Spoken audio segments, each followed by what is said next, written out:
Pedro from A&P-REACTS. I'm here with Oscar from HammerFall. How are you doing today? I'm doing great, thank you. How are you? Good, very good. The tour is coming to an end. It's been, there's only 4 or 5 more shows left.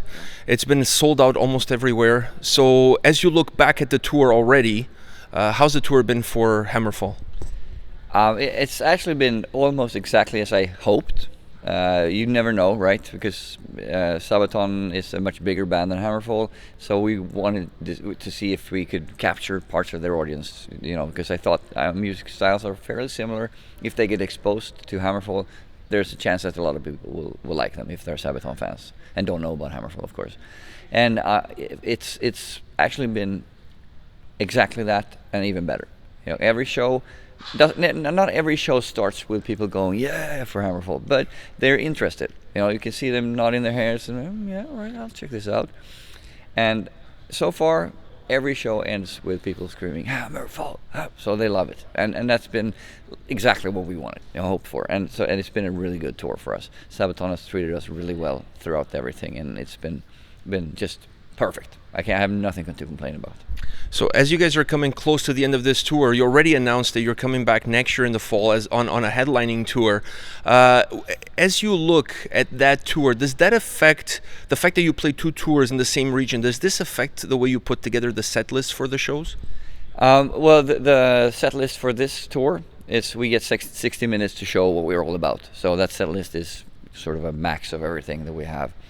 A little bit focused on the new album, obviously, but next tour we're gonna, I don't know how long we'll play, but we have we can play as long as we want, probably 90 minutes at least, and that means that we can have some fun with this at least, and for our own sakes also, it's kind of, well, at least for my sake, I like to not play the same songs every day. For a tour it's fine, you know, like this one, but for next year we need to change it up a little bit, and so that's what we're gonna do. You guys are playing North America almost on a yearly basis, which is a good thing. I'm not complaining. Is there a specific city or area that you guys really connect with, that the audience is it comes alive, that it's extra excited to see you guys? Is there specific spots on the tour that you always look forward to? Interestingly enough, not really. You know, a couple of years ago, I would have said, yeah, this and this, whatever. But this tour, all of the cities have been almost exactly as good as the other ones, so to speak. Everything has been great, and I think that's something I started noticing a couple of years ago, that the North American audiences, Canada's always been a little bit special because Canada embraced us right away. As the first time we played here, it was almost like Europe. America took a little bit longer, but now the North American fans, or the way people react on the shows, are exactly like anywhere else in the world. So I don't really have any favorites. I think all of them are really good. As you're touring, you're supporting the new album. Omnium came out this year on Napalm Records. I'm assuming there's going to be quite a bit of songs on this set list for this tour that you guys were playing on. How was the fans' reception to the new tracks? Another interesting point, actually, because I think the people over here, they're not as attached to the old stuff as the European fans, who were fans from day one, basically. You know, they got into it right away, and then they just followed us. And then if you get into a certain band with a certain album, that's usually your favorite because you're the nostalgia factor and all that. I know that I'm the same with, you know, many of my favorite bands too. But I think that over here people are more receptive to the new stuff in a way that they don't know. I mean, they don't know if it's a new song or an old song. They don't care if it's a new song or an old song. Whereas maybe some diehard fans who've been with us for a long time, they know exactly what we're doing and they want to hear songs they haven't heard a million times before. But that's not the case over here. So the new songs go over really well. Sometimes better than some of the other songs. So it's been really so nice. You know, when you work on an album for such a long time, you record it and then you try to do all the interviews and promotion so people know that it's coming out. But I also have a lot of feelings that this is what I feel about this album, and it's really nice to see that the people who listen to it seems to share my sentiments about it. Speaking of the new album, Dominium, was there any difficulties with this album coming together? Was there any new challenges for you guys? You guys have been around for a very long time. This is the 11th record, so was this a smooth record to put together? Actually, yes. The previous one was a little bit harder. I wasn't ready. It was very stressful to write the songs, to finish everything before the recordings, and because of that, the recordings weren't as fun as normal for Built to Last.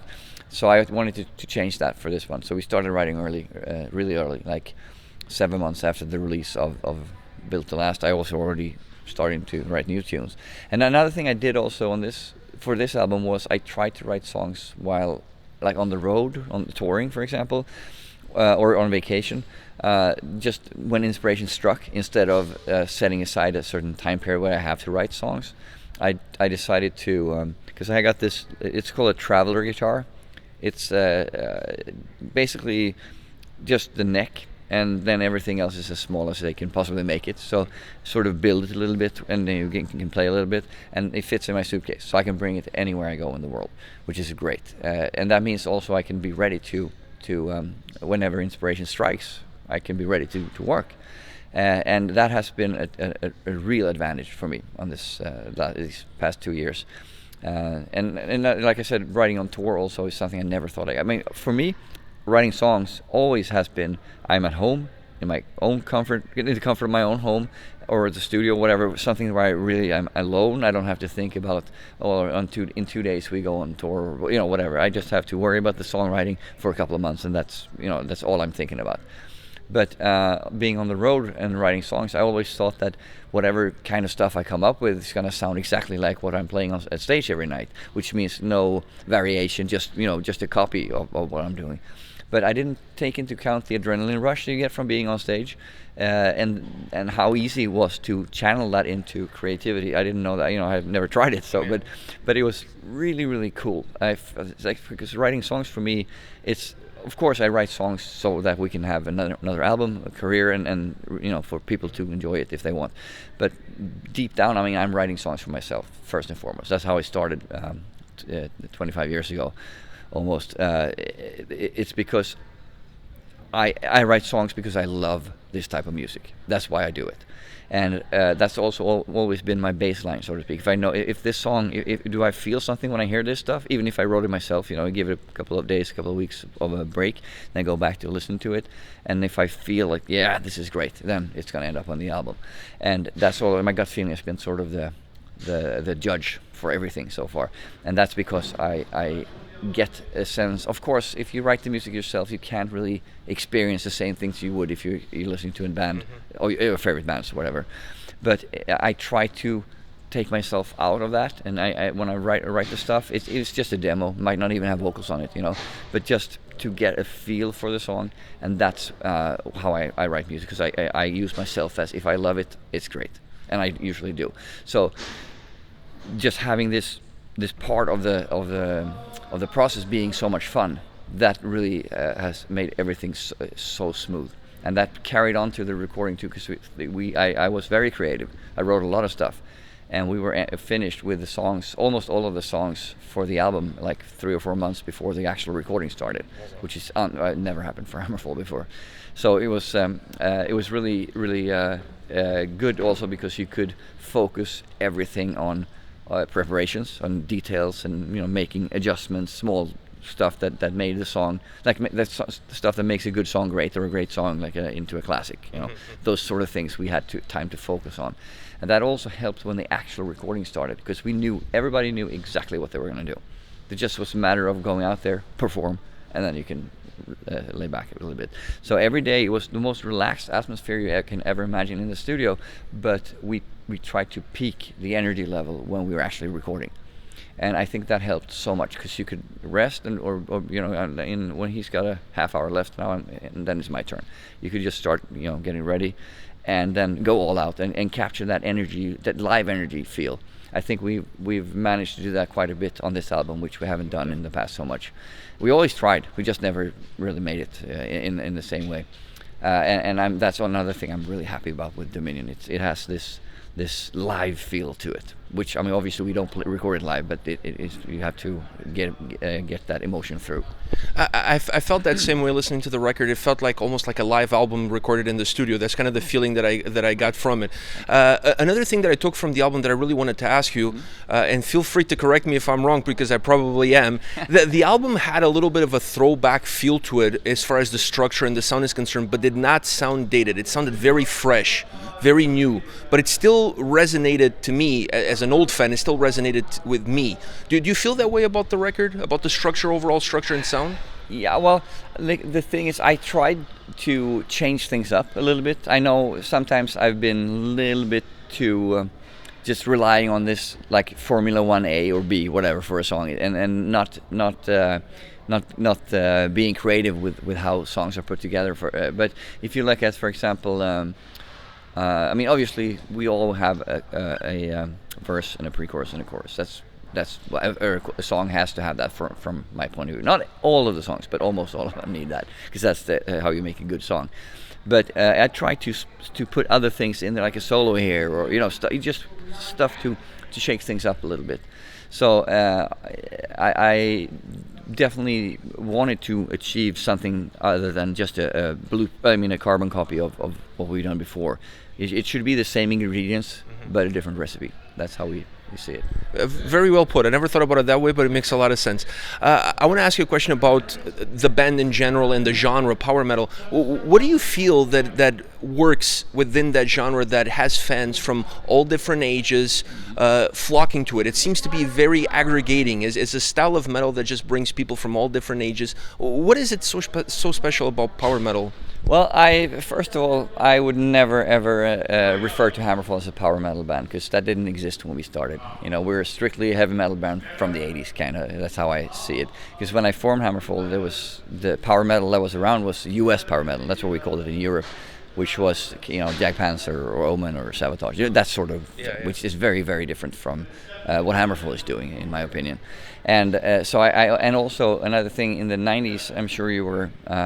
You remember this also if you're a long-time heavy metal fan, or metal fan rather, that heavy metal was not really considered a cool thing to do in the 90s. And so, but we always, like I said earlier, I write this music because I love this music. I love heavy metal. And we sort of, instead of listening to what other people were saying, like, oh, you can't play heavy metal, that's all gone now, it was in the 80s, forget that shit, this is the new cool thing, whatever. And we said, no, we play the music we want to play. I don't care what you think about it, but we're still going to be a heavy metal band. So we sort of embraced that moniker instead of being ashamed of it, as some other people seem to be. And so for me, this is an important point. So I never ever will agree that we are a power metal band, because that genre did not exist when we started doing our stuff. And I know that for me also, a power metal band is much more limited in what they do than what heavy metal band is. That's might be my preconceptions, but I feel that we have a wider range of songs than any sort of generic power metal band that you can mention, and so that's also why I don't like that term very much. So, for me, it's just, and it doesn't really matter. It only matters because we fought so hard for it in the beginning. But I don't think it matters if you call it power metal or heavy metal or thrash metal, whatever kind of metal it is. Metal as a whole has this power that you were talking about to bring people together. It doesn't matter. Like Sabaton has, I think, on all of their shows, a no age limit, which is great, because that's how I would like to have it if I had a choice in some things as well. Because there's absolutely nothing better for me being on stage, looking down in the audience, seeing a small child, or well, it doesn't matter who it is, but usually the younger generation. That's like who you. That makes me happy, because the older guys, they're like me. We have them already. I know where they come from. But the new generation, if they want to discover heavy metal or rediscover it, maybe, or whatever it is, discover metal music for them and feel all those feelings that I felt when I was there down in the front watching Judas Priest or Accept or something. That gives me such great pleasure, and that on this tour there's a lot of kids on the shows, and they are wearing their Sabaton shirts and doing this, and even when we were playing. So I will always make a point to try to give them a guitar pick, or just say hi or fist bump or something like that from the stage, because I know what that would mean for me if I was that child when I was growing up. It would be the experience of a lifetime for me, and I would never ever forget it. So I'm hoping that we can give some of that back to people. That's great to hear. I have one more question for you. I don't want to take too much of your time. We all know that you guys make Sweden rocks, but will you guys make Toronto rock tonight? Absolutely. I think the thing is with Sweden rock, the song is not about HammerFall per se. It's about the whole Swedish metal phenomenon, or hard rock phenomenon. It started in the 60s and just went all the way through all the decades now till 2019, and it's going to continue for many years on as well. But it's have you seen the video for the song? Yeah. So you see that there's all pictures of like 60 or 70 other bands or artists from Sweden, and they are what makes Sweden rock. Not just HammerFall, but everybody together. And I think everybody together here, the audience in here and us on stage, will definitely make Toronto rock tonight. All right, I'm looking forward to it. I'll see you on stage. Thank you very much for your time, Oscar. Best of luck with the rest of the tour, and more important, I'll see you back in the fall of 2020 back in Toronto during that North American tour. Yes, that's going to be awesome. Thank you very much. No worries. Thank you.